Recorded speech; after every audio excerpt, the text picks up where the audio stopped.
मेरा मेरे क्वेश्चन दो सवाल हैं आपसे ये सर। पूछना चाहता हूँ। मेरा सवाल ये है कि बहुत कुछ है पूछने को, बहुत कुछ है बताने को, तो पूछें।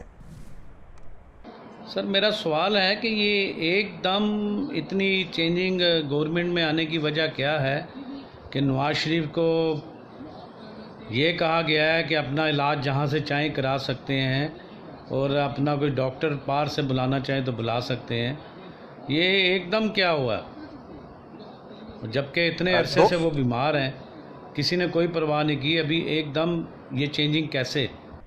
5 चीज़ें हुई हैं मेरे ख्याल में। नंबर 1, जो दाव मारना था वो दाव मार लिया। अब उस दाव को लगे हुए तकरीबन साल होने को आया है, तो अब उनको ख्याल है कि अब हमारे पंजे जो हैं वो निज़ाम के अंदर गड़ गए हैं। अब नवाज शरीफ हमें वैसे जो है जहमत नहीं देता है सियासी तौर पर। नंबर 2, जो नवाज शरीफ के ख़िलाफ़ केसेस हैं, जो भी प्रोसीडिंग्स अभी तक हुई हैं उसके अंदर से जो मवाद निकला है वो कानूनी तौर पर बाइस शर्मिंदगी ही उसको कहा जा सकता है। नंबर 3, सुप्रीम कोर्ट के अंदर तब्दीलियाँ आई हैं, नए चीफ जस्टिस आए हैं और सुप्रीम कोर्ट का रवैया जो है वो काफ़ी बदला हुआ है। नंबर 4, बैरूनी हालात इस किस्म के बन गए हैं कि पता है कि ना चाहते हुए भी अगरचे हम वही काम कर रहे हैं जो नवाज शरीफ कहा करता था और बेनज़ीर भुट्टो की हुकूमतें कहा करती थी कि आप ये काम करें, अब हमें करने पड़ रहे हैं, तो अंदरूनी तौर पर हमें इस्तेहकाम चाहिए। और नंबर 5, अगर नवाज शरीफ इलाज के लिए यहाँ से चले जाते हैं और 1.5-2 साल बाहर गुजार लेते हैं, या उनको ऐसी सहूलत मिल जाती है जिसके ज़रिए उनका इलाज तसल्ली बख्श होता है पाकिस्तान के अंदर, तो सियासी तौर पर टेम्परेचर नीचे आएगा। तो हुकूमत इस वक्त चूँकि मुश्किल में है, मुआशी तौर पर शदीद किस्म की, ज़्यादा ज़ोर बर्दाश्त नहीं कर सकती, तो वो चाहती है कि शायद सियासी टेम्परेचर नीचे आए। तो इसमें कोई बहुत बड़ी फ़राखदिली नहीं है, ये सियासी लाएमल के तहत नवाज शरीफ के ऊपर जो दबाव है उसको कम किया गया। जनाब तलत हुसैन साहब, मेरा आपसे सवाल है कि एक दिन मैंने देखा कि हुसन निसार साहब अपने आप के ऊपर बड़ी लानतें भेज रहे थे कि फीट मेरा मुझ पे लानत हो कि मैं तो इसको इमरान खान को बड़ा सपोर्ट कर रहा था, नवाज शरीफ तो बड़ा आला ज़र्फ़ का मालिक है। पहली दफ़ा मैंने उनके मुंह से सुना।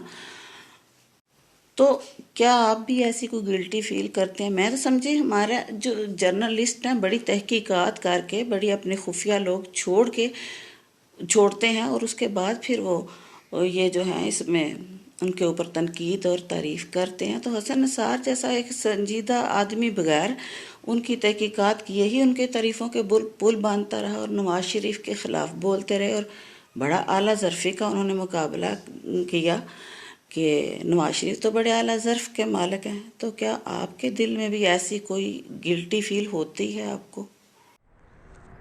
हसन निसार साहब ने किसी ने अपने ऊपर क्या चीज़ भेजी है उसका तो मैं जवाब नहीं दे सकता। उसका जवाब तो वही देंगे या देखने वाले देंगे जो लोगों को देखते हैं, उनके तजिए सुनते हैं और फिर वो जब तजिए गलत साबित होते हैं तो उसके ऊपर जो वो खुद ही रद्द-ए-अमल देते हैं तो उनको वो कैसे वे करते हैं। लिहाजा उनके मामलात तो मैं उसका जवाब नहीं दे सकता। ये मैं बता सकता हूँ कि रिपोर्टिंग के अंदर गलतियाँ आपसे हो सकती हैं। आपके हक़ाइक़ जो हैं बसा औक़ात आपके सोर्सेज कमज़ोर होते हैं, हक़ाइक़ आपके जो है बाद में सामने आने वाली तस्वीर उसकी नफ़ी कर देती है और ये दुनिया भर के अंदर होता है। तभी तो अखबारात के अंदर जो है करेक्शंस छपी होती हैं, क्लैरिफिकेशन छपी हुई होती हैं। और सहाफ़ी की शान ये है कि जब उससे फैक्चुअल एरर हो जाए किसी रिपोर्ट के ऊपर तो वो उसको मान लें।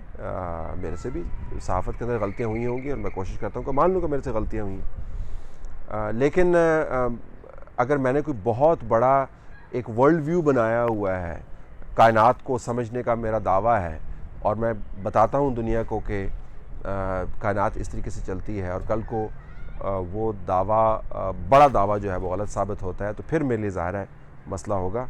मैं कोशिश करता हूँ कि अपने तज्ज़िये को अमूमी हक़ाइक़ के अंदर रखूँ और ये लीवे रखूँ कि हक़ाइक़ शेप करें मेरी ओपिनियन को, ताकि अगर कल मेरी ओपिनियन गलत साबित हो कम से कम हक़ाइक़ की बेस उनको गलत साबित कर रही हो, कोई और वजह ना हो।